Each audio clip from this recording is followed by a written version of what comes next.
My name is Captain Lauren Reyes. I've served this country for more than a decade, across 3 continents, under 6 different aliases, and in places that don't exist on any civilian map. I work for the Defense Clandestine Service. My job is to exist in the gray areas where diplomacy fails and military force is too loud.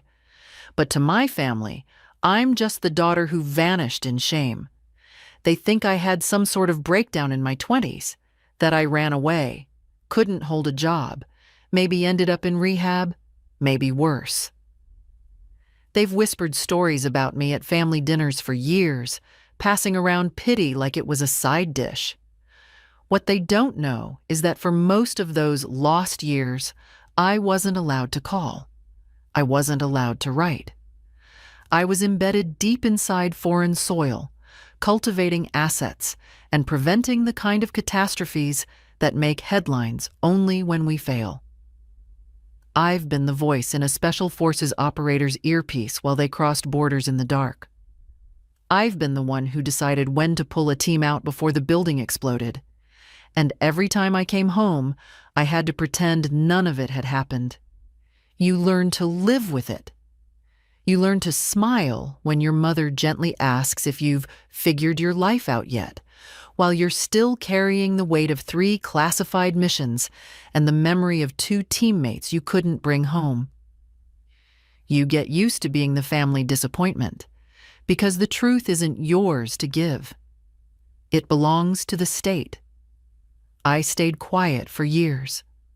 I let them believe the version of me that made them feel better about themselves. Until the day the government sent a convoy to my parents' front yard. That was the day the silence finally cracked. Thanksgiving at my parents' house always felt like a performance, and I was the uninvited extra who wandered into the wrong scene. The table was laid out perfectly. Silverware aligned like a parade formation. Wine glasses sparkling like someone actually cared about the reflection. My sister Natalie sat at the head of the table like she'd earned the position through blood and merit. In her mind, she had. She was a VP at a boutique PR firm in the city. She dealt in optics and narratives. The turkey hadn't even cooled before she launched into her victory speech.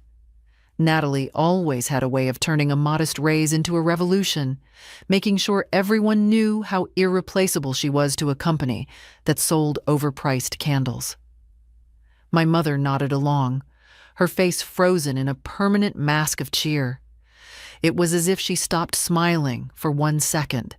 The truth of our family's dysfunction might leak out. I kept my eyes on my plate, pushing mashed potatoes around as they might suddenly open up and swallow me. I knew what was coming. It was always the same rhythm. Natalie bragging, Mom validating. Dad quietly sipped his scotch, pretending to be neutral while his silence screamed approval. And me, the black sheep in civilian clothes, treated like a rehab project everyone gave up on, but still dragged out for holidays, out of obligation. Then, Natalie pulled out the gift. She reached under her chair and produced a plastic garment bag. She held it out to me like it was a charity donation to a homeless shelter. I was going through my closet, Natalie said, her voice dripping with fake sweetness. I found this blazer. It's navy blue. Very professional. I thought, well, you should wear this to interviews. It gives off dependable energy. You know? Like you're really trying this time. She didn't say I looked unemployed. She didn't say I looked pathetic. She didn't have to. I took the bag. I nodded. I felt the cheap plastic crinkle under my fingers. I almost laughed. It was absurd. 2 nights before, I had been in a tactical operations center wearing $40,000 worth of night vision gear, coordinating a drone strike that took out a cell leader in the Horn of Africa. But here, I needed a hand-me-down blazer to look dependable. Thanks, Natalie. I said quietly. I'll keep it in mind. It didn't stop there. Natalie made a joke about how I was probably between things again. My mother chimed in with some awkward comment about how proud she was that I was focusing on my mental health. It was like listening to people read your obituary while you're still sitting at the table eating corn. I wanted to scream. I wanted to flip the table. Instead, I reached for more stuffing. That's what years of SEER, survival, evasion, resistance, and escape, training do to you. You learn to endure. You learn to nod, to smile just enough, to let them believe whatever helps them sleep. Natalie raised her glass. To new beginnings, she said, looking at her fiancé, Mark, and then glancing at me with pity. And to second chances, even late ones. They thought I was some fragile stray. They had no idea I'd been trained to resist interrogation techniques far more sophisticated than dinner-table passive aggression. But nothing prepares you for being dismissed by your own blood. So I swallowed it all. The condescension, the pity, the sideways glances screamed disappointment. That Thanksgiving wasn't about gratitude. It was about pretending I wasn't there, even while I sat right in front of them. While my family debated which wine paired better with dry turkey, I was mentally reviewing satellite imagery from a contested border zone. I wasn't figuring things out as they assumed. I was the section chief for North African operations. My title on my tax forms was logistics consultant. But on the field, I was known by a call sign, Oracle. I worked inside SIFs, windowless bunkers where cell phones are banned, walls are lined with lead, and nothing leaves unless scrubbed by 5 layers of clearance. I've reviewed drone footage in real time, watching a hostage shuffle between buildings while I weighed the political risk of sending in an extraction squad. One night, I had to authorize the destruction of a safe house compromised by enemy forces, knowing that everything inside would disappear in fire. I still remember the moment I keyed in my personal authorization code and hit send. My work didn't end at 5. There were no weekends, only phases of alert. Green, yellow, red.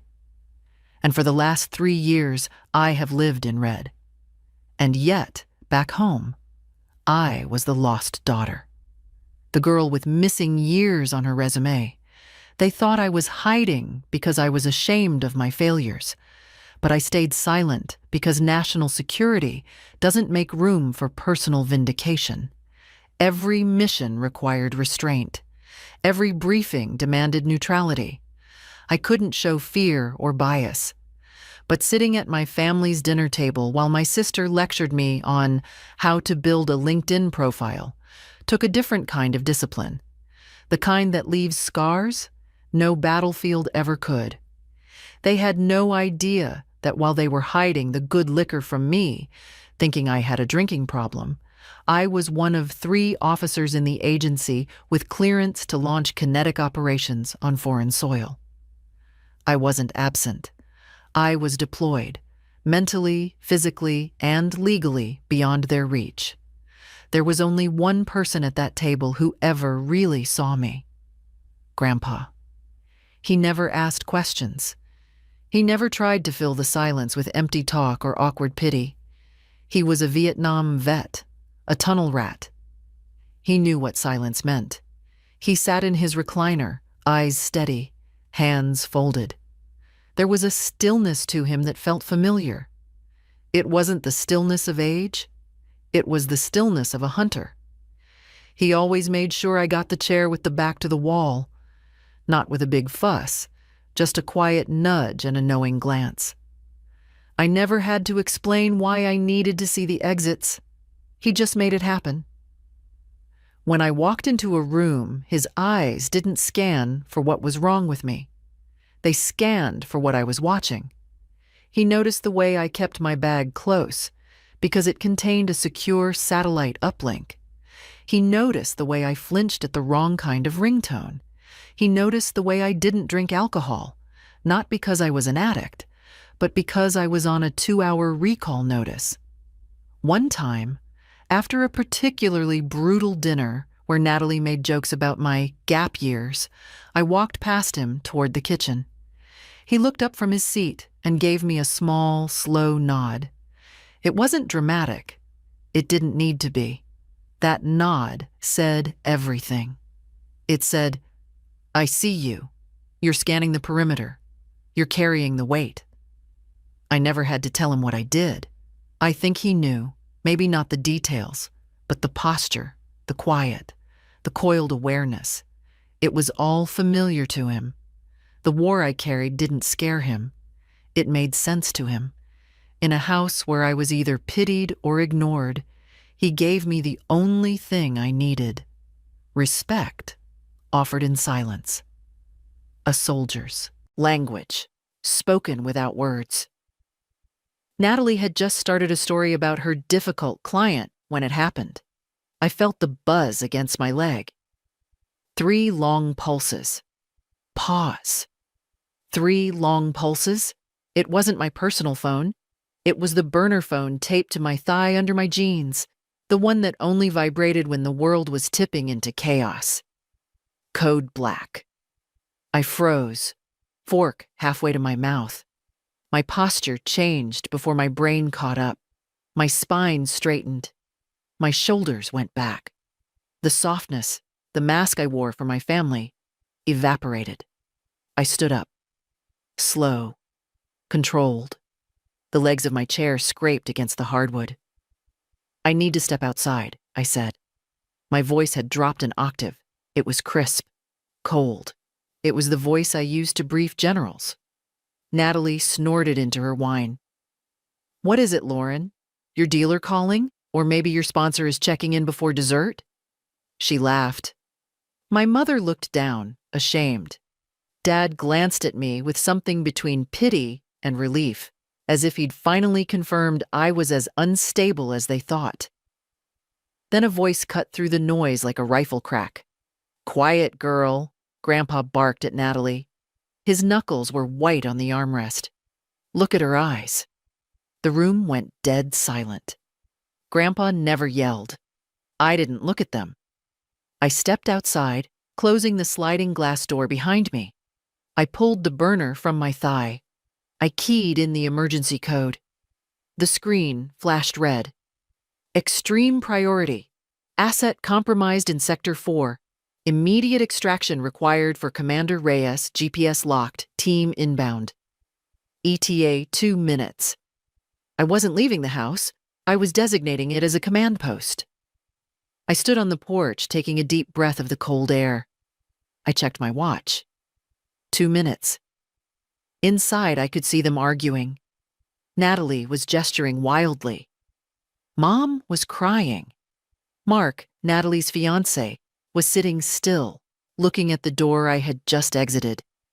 Mark worked in risk management for a major international bank. He was quiet, observant. He hadn't laughed at Natalie's jokes. He had been watching me all night. 3 minutes later, the roar hit us. It wasn't a single car. It was a convoy. Black Chevrolet Suburbans, armored, tinted, government plates, tore down the quiet suburban cul-de-sac. Engines howled. They didn't brake for the speed bumps. They launched over them, metal groaning, heavy-duty suspension slamming against the pavement. There were no sirens, just aggressive, terrifying speed. My neighbor's lights flicked on. The convoy screeched to a halt in front of my parents' house, boxing in the driveway with military precision. Tires smoked. Inside the house, Natalie ran to the window. "Oh my God," she gasped, her voice pitching high. "Who is that? Lauren, what did you do? Did you rob a bank? Are those the police?" Mom collapsed into a chair, terrified. I stood on the porch, calm, waiting. The doors of the SUVs flew open in perfect unison. 8 men in tactical, plain clothes, heavy body armor over suits, drop-leg holsters, assault rifles slung tight. poured out like water through a breach. They moved with a speed that violence makes necessary. They secured the perimeter of the lawn in seconds. Laser sights swept the windows. "Clear!" one shouted. "Perimeter set!" The lead vehicle's back door opened. A man stepped out. He wasn't a police officer. He wasn't a general. He was the director of operations for the Defense Clandestine Service, a man who reported only to the president. He walked up the driveway, flanked by two operators with MP5s. My father opened the front door, stumbling out, terrified. "What is going on? I'm calling 911. One of the operators stepped in front of my dad, blocking him with a massive arm. "Step back, sir. Federal operation. Clear the area." The director walked right past my father. He ignored him completely. He walked straight to me. He stopped 3 feet away. He didn't smile. He looked at me with the intensity of a man watching a bomb timer. "Captain Reyes," he said, "we have a containment breach in Algiers. The embassy is dark. The Joint Chiefs need your eyes on the decrypt. We can't move the assets without your authorization code." My name in his mouth hit the family like a grenade. Natalie stumbled out onto the porch. "Wait, no. She's a receptionist. She doesn't know anything. You've got the wrong person. She's sick." The director turned to her. He looked at her with the expression of a man addressing a nuisance insect. He didn't yell. He spoke with the quiet, terrifying authority of the federal government. "Ma'am," he said, "you are interfering with a Tier 1 national security asset. Step back immediately, or you will be detained under the Espionage Act." Natalie stepped back, her face drained of blood. She hit the wall. My mother stared at me like I'd grown wings. I looked at the director. "Do we have the satellite feed?" "Link is established in the vehicle," he said. "We are wheels up in 30 seconds. We need you in the situation room." "Let's go," I said. I started to walk down the steps. Mark came out of the house. He walked past Natalie. He walked past my dad. He looked at the convoy. He looked at the heavy weapons. He looked at the director. Mark knew what these men were. He knew what kind of budget-funded vehicles like that. He knew what Tier 1 asset meant. He looked at Natalie. "You told me she was a drug addict," Mark said. His voice was quiet, but it carried in the silence. "You told me she was a failure." Natalie stammered. "Mark, I thought—" "That is a federal protective detail," Mark said, pointing at the convoy. "That isn't rehab, Nat. That's the CIA." He looked at me. He nodded once, a nod of apology, a nod of respect. Then he turned back to Natalie. He took off his engagement ring, a simple band she had bought him. He placed it on the porch railing. "I can't do this," Mark said. "I can't build a life with someone who lies like this, someone who treats her own sister like garbage to make herself feel big." "Mark, wait!" Natalie screamed. He walked down the driveway, past the armed agents, and kept walking down the street. He didn't look back. I turned to the one person who didn't look shocked. Grandpa was standing by the screen door. He was leaning on his cane. He met my eyes. He gave me a sharp, silent salute. I returned it. Then I climbed into the back of the armored SUV. The door slammed shut like a bank vault ceiling. The sound of the outside world, my mother's sobbing, Natalie's screaming, the neighbors' whispers, vanished instantly. Inside, it was cool, dark, and smelled of leather and electronics. The director handed me a secure tablet. "You're alive, Captain. The White House is listening." "Patch me in," I said. The convoy peeled away from the curb. Sirens wailed, not asking for permission, but demanding the road. As we sped away, I looked out the tinted window one last time. I saw my neighbors standing in their driveways. Mrs. Halverson, who had gossiped about my rehab, was staring with her mouth open. Mr. Jensen was filming with his phone. They saw the black SUVs. They saw the agents. They saw the government descending on the house of the failure. The image my mom had curated for years, the perfect family with the one broken daughter, was shattered. They had traded the truth for a palatable lie. But the truth had just arrived in a bulletproof Suburban, and it was louder than any story they could tell. I turned away from the window. I focused on the screen. I had work to do. 6 months later, the ceremony was in a small, secure auditorium at the Pentagon. There were no flowers, no press. Just a group of 50 people who understood that the best work is often done in the dark. I stood at attention in my dress blues, the uniform I never wore home, the uniform my family had never seen. The general pinned the Defense Superior Service Medal to my chest.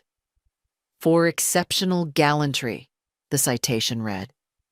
"For actions that prevented a global conflict." I looked out at the audience. Only one civilian had a seat. Grandpa sat in the front row. His suit was a little too big, his tie slightly crooked, but his posture was straight. He looked at me. His eyes were glassy, but his chin was high. He gave me a thumbs up. That was all I needed. No parents in the audience. No sister is trying to steal the spotlight. Just the quiet validation of a man who never needed proof to believe in me. Afterward, in the hallway, I checked my personal phone. A single message from my mother. "We just want to understand. Please call. Natalie is struggling. We can fix this." I stared at the screen. I remembered the blazer. I remembered the pity. I remembered the way they let me sit, in silence, while they mocked the life I had built. They didn't want to understand me. They wanted to understand how they had miscalculated. They wanted to know how to spin this new version of me into something that made them look better. I didn't feel anger. I didn't even feel hurt. Just a clean, cool sense of peace. I deleted the message without replying. I put the phone in my pocket. My team was waiting for me at the bar down the street. People who knew my call sign. People who trusted me with their lives. People who knew that silence wasn't weakness. It was discipline.